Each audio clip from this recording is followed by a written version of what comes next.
അല്ല പക്രു ചേട്ടാ, നമ്മൾ മുന്നോട്ടേക്ക് കടക്കുന്നതിന് മുമ്പ് എനിക്കൊരു കാര്യം ചോദിക്കാനുണ്ട്. ഈ പാട്ടുകാർക്ക് എന്താണ് നമ്മുടെ ഈ ഒരു വേദിയിൽ എന്താണ് കാര്യം? ചേട്ടാ, ഞാൻ പാവല്ലേ ചേട്ടാ, ചേട്ടനറിയാലോ. പൈസക്ക് എന്തെങ്കിലും വേണമായിരുന്നു? പാവാണെന്നൊക്കെ പറഞ്ഞോണ്ട്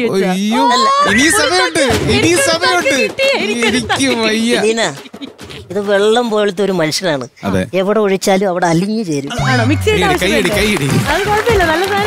അത് മാത്രല്ല, എന്താണെന്നറിയോ, ഇതുമായിട്ട് ഒരുപാട് കാലം മുമ്പ് തൊട്ടുള്ള പരിചയമാണ്. പ്രോഗ്രാമുകൾക്ക് പോകുമ്പോഴാണെങ്കിലും അല്ലെങ്കിൽ അങ്ങനെയൊക്കെ. അപ്പൊ സാധാരണ ഗായകരൊക്കെ വന്നു കഴിഞ്ഞാൽ ചൂടുവെള്ളമൊക്കെ കുടിച്ച് മാറി അവരുടേതായ രീതിയിലേക്ക്. ഇദ്ദേഹം ഫുൾ ടൈം നമ്മുടെ കൂടെ. അപ്പൊ എനിക്ക് തോന്നുന്നത് തമാശയും അതുപോലെ ഇഷ്ടപ്പെടുകയും തമാശയോട് ആ ഒരു എന്താ പറയുന്നത് ജെനുവിനായിട്ട് ചിലർക്ക് ചില സിദ്ധികൾ കിട്ടില്ലേ എന്ന് പറഞ്ഞ പോലെ പുള്ളിക്ക് രണ്ടും കിട്ടി, പാട്ടും കിട്ടി തമാശയും കിട്ടി. അപ്പൊ വിധിചേട്ടൻ വെച്ചാൽ ആസ് എ സിംഗർ എനിക്ക് ഭയങ്കര ഇഷ്ടമാണ്. നിങ്ങളുടെ വെബ് സീരീസ് ഒക്കെ കാണാറുണ്ട്, അതും എനിക്ക് ഭയങ്കര ഇഷ്ടമാണ്. ഈ പറയുന്ന പോലെ എന്താ പറയുന്നത്, ഒരു സിംഗർ എന്നുള്ളൊരു രീതിയിൽ നോക്കുകയാണെങ്കിൽ നമ്മളെ പോലെ തമാശയൊക്കെ പറയുകയും ചെയ്യും. എന്നാൽ പാട്ടുകളിൽ കൊടുത്തിരിക്കുന്ന ഫീൽ, എൻ്റെ വിധിച്ചേട്ട, എൻ്റെ ജീവിതത്തിൽ ഞാൻ പറയും, വിധിച്ചേട്ടന്റെ പാട്ടുകൾ കേട്ടിട്ടാണ് ഞാൻ പ്രണയിച്ചിട്ടുള്ളതും. ആ പ്രണയിച്ചവനെ ഞാൻ കൂടെ കൂട്ടിയതും വിധിച്ചേട്ടന്റെ പാട്ടിലാണ്. ഇപ്പൊ വഴക്കടിക്കുമ്പോഴാണെങ്കിൽ പോലും വിധിച്ചേട്ടന്റെ ഓരോ പാട്ടുകൾ നമ്മളിങ്ങനെ അർത്ഥം വെച്ച് ഞാനങ്ങ് ഇട്ട് കൊടുക്കും. ഫോർ എക്സാമ്പിൾ മീശമാധവനിലെ പാട്ട്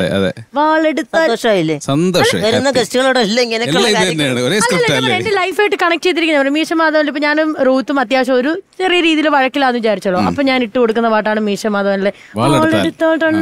അത് അല്ല, അത് വിലപ്പോഴും. പിന്നെ കുറച്ചുകൂടെ ഹൊറർ ആക്കണമെങ്കിൽ നീ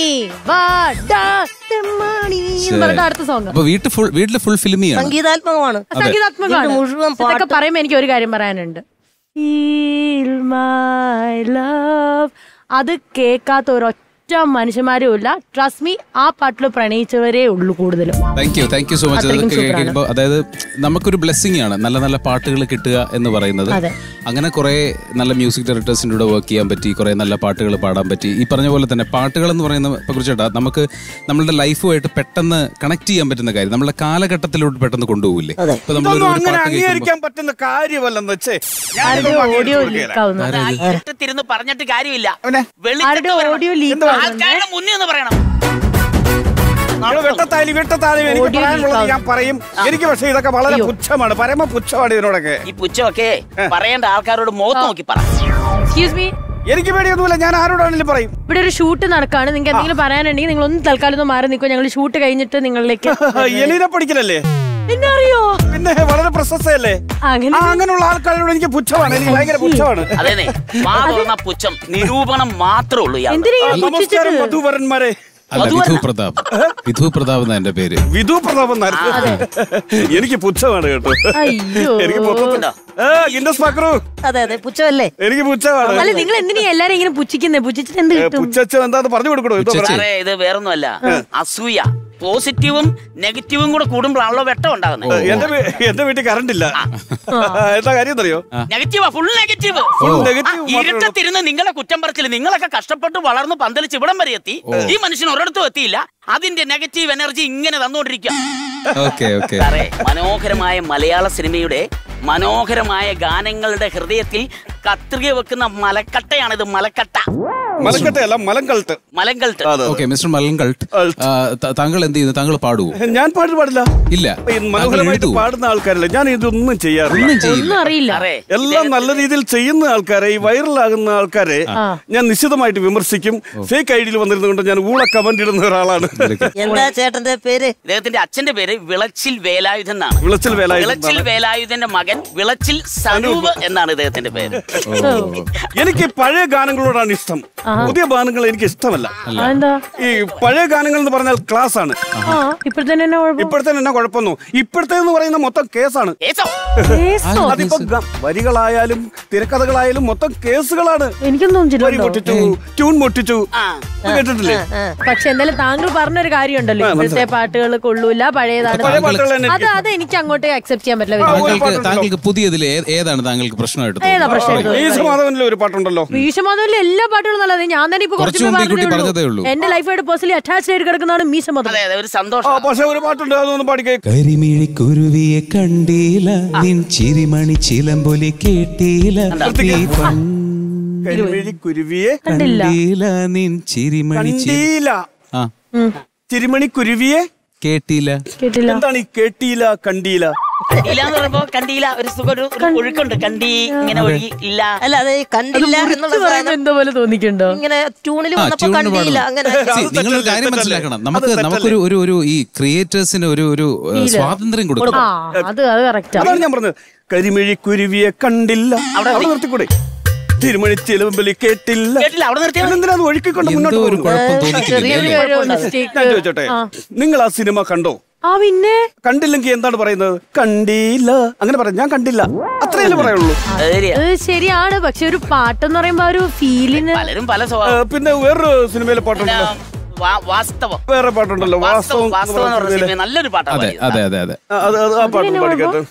അരപ്പവൻ പൊന്നു കൊണ്ട് അരയിലൊരേലസ്, അകത്തമ്മയ്ക്കമ്പിളി തിരുമനസ്, കൂവള കൺകളിൽ വിരിയുന്ന ദുഷസ്, കുറുമൊഴി പെണ്ണിൻ അനുരാഗത്തപസ്. ഇതിപ്പോ ഭയങ്കര നല്ല ഫീലാണ്. ആദ്യത്തെ വരി എങ്ങനെയായിരുന്നു? ആദ്യത്തെ വരിക്ക് എന്താ? അരപ്പവൻ പൊന്നു കൊണ്ട് അരയിലൊരേലസ്. നിങ്ങളൊക്കെ സെലിബ്രിറ്റീസ് ആണ്, നിങ്ങളൊക്കെ വലിയ പണക്കാരാണ്. നിങ്ങൾക്ക് അരപ്പവന്റെ പൊന്നുകൊണ്ട് ഒരു ഏലസൊക്കെ പണിഞ്ഞിടാനുള്ള ത്രാണിയുണ്ട്. ഞങ്ങളെ പോലുള്ള സാധാരണക്കാർക്ക് അത് പറ്റുമോ? അത് ശരിയാ. അപ്പൊ അത് തെറ്റല്ലേ? പണക്കാർക്ക് വേണ്ടി മാത്രമല്ലേ അവർ എഴുതി വെച്ചിരിക്കുന്നത്? അതെ അല്ലേ? അപ്പൊ സാധാരണക്കാർ കൂടെ ദഹിക്കുന്ന രീതിയിൽ ആ പാട്ടൊന്ന് മാറ്റിമറിച്ച് ചെയ്തിരുന്നെങ്കിൽ മനോഹരമായില്ലായിരുന്നു. എങ്ങനെ ആക്കണം അതെന്ന് പറഞ്ഞത് അരപ്പവനൊന്ന് കുറച്ചാൽ മതി. ഒരു ഗ്രാം തങ്കത്തിൽ അരയിലൊരേലസ്. മനസ്സിലായില്ലേ? അപ്പൊ സാധാരണക്കാർക്ക് അത് അവരുടെ ബഡ്ജറ്റിനനുസരിച്ച് ആ പാട്ട് കൊണ്ടുപോയിരുന്നെങ്കിൽ. അതൊക്കെ പോട്ടെ, നമ്മുടെ ഏറ്റവും വേണ്ടപ്പെട്ടവരാണല്ലോ നമ്മുടെ അച്ഛനും അമ്മയും. അവരെ കുറിച്ച് പാട്ടുണ്ട്. ഉദാഹരണത്തിന്, അച്ഛനെയാണ് എനിക്കിഷ്ടം. പിന്നെ അമ്മയെ കുറിച്ച്,